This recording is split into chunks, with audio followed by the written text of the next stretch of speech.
So let's talk for a minute about the flow of a secure relationship. So relationships typically begin in connection, and that's when we feel really seen and valued and cared for by the person we're in relationship with, and vice versa. On both sides, there's emotional safety and trust and a sense of belonging and acceptance on both sides for our authentic selves. Then at some point during the day, there is some sort of rupture.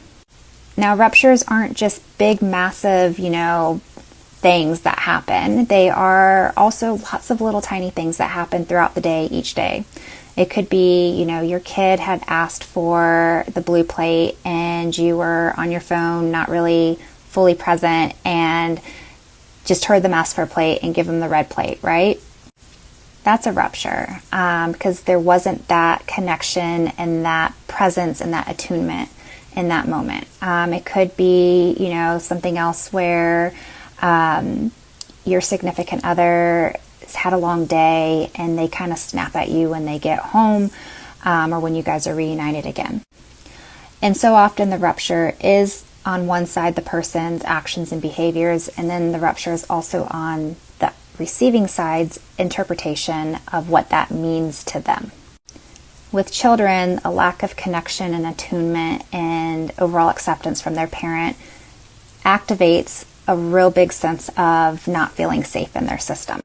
So that's why going to the next step, which is repair, is so important to model to our kids, to practice with our kids, and then also to integrate with our own relationships with our significant others and our family and stuff like that. And repair is essentially not trying to sweep it under the rug or avoid it, but it is with your full chest and your heart really going in and holding space for the other person's experience. It doesn't mean that there is a blame mindset and that, somebody's feelings are facts. It's not that, if the kid says, you didn't give me the plate that I wanted, so you don't love me, or you didn't give me the plate I wanted, so you did that to upset me. Repair is not saying you're right. It is saying, that feels big. I hear you. Because I didn't do this, this is how you're feeling. I am so sorry. Repair is not about agreeing with the other person's interpretation of your intentions. It's about understanding that an action that you took impacted them. And when we hold our children or our significant others or family in that space, or they hold us, that leads us back to connection.